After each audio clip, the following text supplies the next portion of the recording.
Desa Mandala Mekar di Tasikmalaya, Jawa Barat merupakan desa yang memiliki beragam wisata alam dan kuliner yang menarik. Ya, selain itu kepedulian warga setempat untuk merawat lingkungan juga ditegakkan untuk menjaga kelestarian lingkungan di desa ini. Seperti apa kuliner khas dan wisata alam desa Mandala Mekar? Berikut liputan selengkapnya. Indonesia memiliki ragam kuliner Nusantara yang menggugah selera, salah satu sarojak. Makanan khas dari desa Mandala Mekar, Jawa Barat. Sarojak dibuat dari tepung beras, tepung kanji, telur, dan air kapur yang diaduk rata. Uniknya, cetakan dari kue sarojak ini harus dimasak terlebih dahulu di minyak panas. Setelah itu, barulah celupkan adonan ke dalam cetakan yang telah dimasak. Biasanya kue ini disajikan pada hari-hari besar seperti Hari Raya Idul Fitri. Selain sajian kuliner khasnya, Desa Mandala Mekar juga memiliki wisata alam yang menarik, yakni hutan lindung yang memiliki keindahan alam asri. Karena keasriannya, tak heran desa seluas 718 hektar ini pernah memperoleh juara 2 lomba penghijauan dan konservasi alam warna lestari kategori Desa Peduli Kehutanan tingkat Provinsi Jawa Barat pada tahun 2010. Hal tersebut tak lepas dari kepedulian masyarakat setempat untuk merawat dan melindungi alam di kawasan Desa Mandala Mekar. Warga di sini membentuk komunitas bernama Mitra Alam Munggaran. Komunitas ini rutin mengadakan upaya-upaya perlindungan hutan. Ya, rutinitas untuk kita menginikan kesinambungannya. Jadi ya jelas tiap hari Sabtu. Tiap hari Sabtu. Ya, untuk penanaman dilakukan di blok Cagar Alam Karangsoa. Salah satu hutan yang dilindungi oleh komunitas Mitra Alam Munggaran ialah hutan Karangsoak. Hutan ini sempat mengalami masa kritis, namun hal itu tak berlangsung lama karena kesadaran masyarakat timbul untuk merawat dan melindungi hutan ini, seperti melakukan penanaman pohon di sekitar hutan seluas 40 hektar ini. Di sini juga terdapat wisata air yang bisa dinikmati, yakni Curug Cinunjang. Di sekitar Curug Cinunjang, terdapat beberapa selang dan pipa yang berfungsi untuk mengalirkan air ke rumah penduduk sebagai kebutuhan sehari-hari. Desa Mandala Mekar memiliki beragam wisata yang menarik dan unik, mulai dari hutan lindung, curug, hingga kue tradisional yang khas. Tim Liputan, DAI TV. Talk show dan fashion show adalah cara yang dilakukan komunitas perempuan berkebaya untuk mengajak perempuan Indonesia kembali menggunakan kebaya dalam kegiatan sehari-hari. Ya, bagaimana komunitas ini mengemas acara agar bisa menarik minat perempuan Indonesia untuk kembali berkebaya? Berikut liputannya. Bertempat di Balai Sarwono, Kemang, Jakarta Selatan, komunitas perempuan berkebaya menggelar acara bertajuk Aku Kebaya Indonesia yang diadakan dalam rangka menyambut Hari Ibu. Hari Ibu di Indonesia itu kan tidak identik dengan Mother's Day di Barat misalnya. Tapi Hari Ibu adalah ketika pertama kali perempuan-perempuan Indonesia berkongres. Jadi itu menunjukkan bahwa pada masa itu, pada awal abad 20, perempuan-perempuan Indonesia itu sudah sangat mandiri, sudah sangat cerdas, sudah ikut berpartisipasi dalam berbagai bidang, termasuk misalnya politik, budaya. Jadi mereka melakukan pergerakan. Rangkaian acara terdiri dari talk show yang membahas tentang serba-serbi di balik kebaya yang dihadiri oleh para budayawan. Seperti yang disampaikan oleh Emi Hafild, aktivis wanita di bidang lingkungan hidup yang terus memakai kebaya setiap hari dalam setiap kegiatan. Menurutnya, dengan memakai kebaya, ia menunjukkan identitas dirinya sebagai perempuan Indonesia. Saya itu merasa ini buat saya statement politik ya, bahwa saya perempuan Indonesia dan saya Muslim. Pakaian saya itu memenuhi syarat-syarat pakaian Muslim. Jadi dan saya kalau saya di tingkat global, saya menghadiri acara internasional, saya pakai kebaya. Saya mungkin inilah identitas saya perempuan Indonesia. Selain talk show, acara ini juga dihiasi dengan pameran busana kebaya oleh para anggota komunitas. Salah satu anggota komunitas perempuan berkebaya, Ellen Martini, yang memakai kebaya peranakan atau kebaya encim. Ia menjelaskan bahwa partisipasinya dalam komunitas ini adalah untuk pelestarian kebudayaan kebaya. Di sana saya bergaul dengan banyak ibu-ibu yang berkain dan berkebaya. Tapi di situ saya belum. Saya hanya bergaul dengan mereka. Kemudian saya juga tertarik menghadiri acara-acara budaya ya di Museum Tekstil. Nah, di sana saya mulai berkenalan dengan salah satu anggota komunitas perempuan berkebaya. Diharapkan acara ini bisa mengajak lebih banyak perempuan Indonesia untuk turut membudayakan kebaya. Hesti Hairani, Noval Hidayat, DAI TV.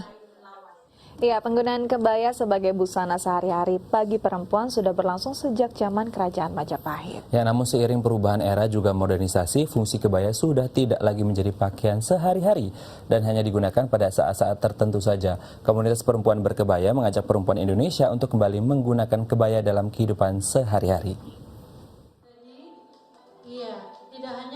Menjaga budaya berpakaian kebaya dan kain setiap harinya adalah kegiatan yang dilakukan oleh komunitas perempuan berkebaya dalam acara talk show dan fashion show kebaya yang diadakan di Balai Sarwono, Kemang, Jakarta Selatan. Komunitas ini mensosialisasikan kepada para wanita untuk berkebaya setiap harinya.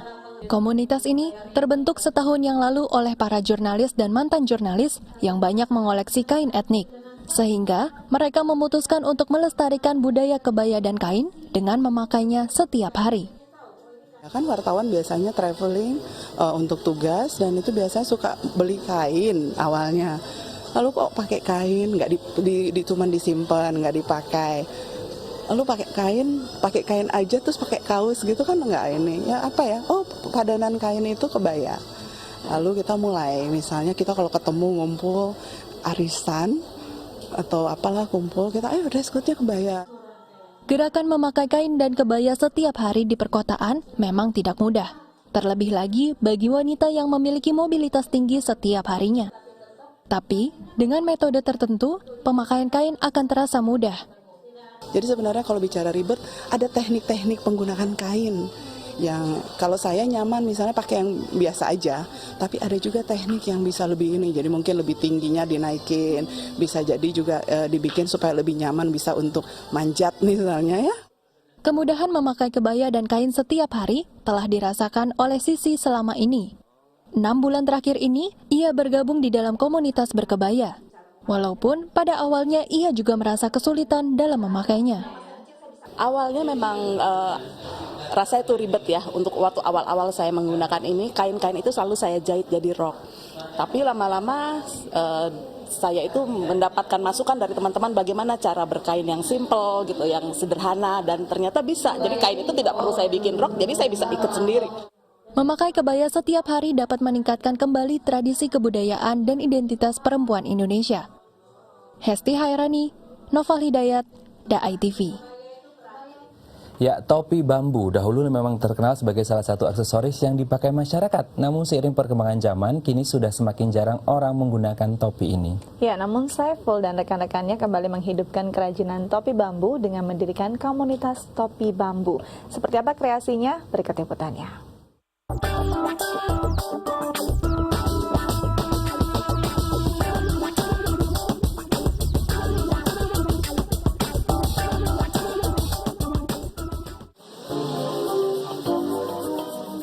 Topi bambu adalah salah satu kerajinan khas dari Kabupaten Tangerang, Provinsi Banten. Kerajinan ini dikenal luas sejak tahun 1913. Pusat topi bambu yang berada di kawasan Cikupa sempat populer hingga ke pasar Eropa. Namun kini, karena kurangnya peminat topi bambu, lambat laun, kerajinan topi bambu mulai tak lagi dikenal. Komunitas topi bambu didirikan pada tahun 2011 oleh Saiful dan rekan-rekannya sesama warga Tangerang. Ia berupaya untuk menghidupkan eksistensi kerajinan bambu di tengah tanah air dan luar negeri, dengan cara mengajak puluhan pengrajin topi bambu yang ada di wilayah Cikupa untuk kembali berproduksi dan membantunya memasarkan kembali topi bambu ke masyarakat luas.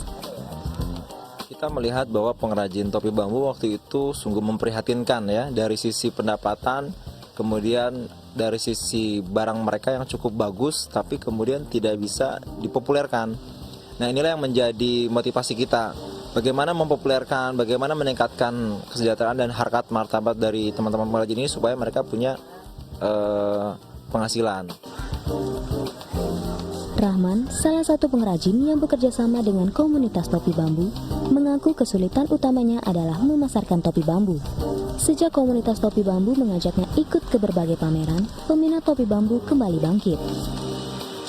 Alhamdulillah saya gabungan dengan komunitas topi bambu itu bisa agak meluas pasarnya begitu, bisa ke luar gitu, ke mana, ke Dubai ya ada gitu, ke Jepang ada, walaupun melalui komunitas bisa ngebantu kami gitu. Selain topi bambu, komunitas ini juga mengembangkan kerajinan lain yang terbuat dari bambu. Salah satu pengrajin bambu, Armaining, mengkreasikan kerajinan bambu melalui inovasi yang dirancang oleh komunitas topi bambu, seperti cap lampu dan tas bambu. Selain topi bambu, kita juga membuat berbagai macam anyaman dari bambu, seperti kap lampu, atau tempat-tempat parcel, atau keranjang-keranjang untuk tempat buah, misalkan demikian. Hesti Hairani, Nova Hidayat, Dai TV. Ya, berikut kami hadirkan perakiraan cuaca untuk kota-kota besar di Indonesia.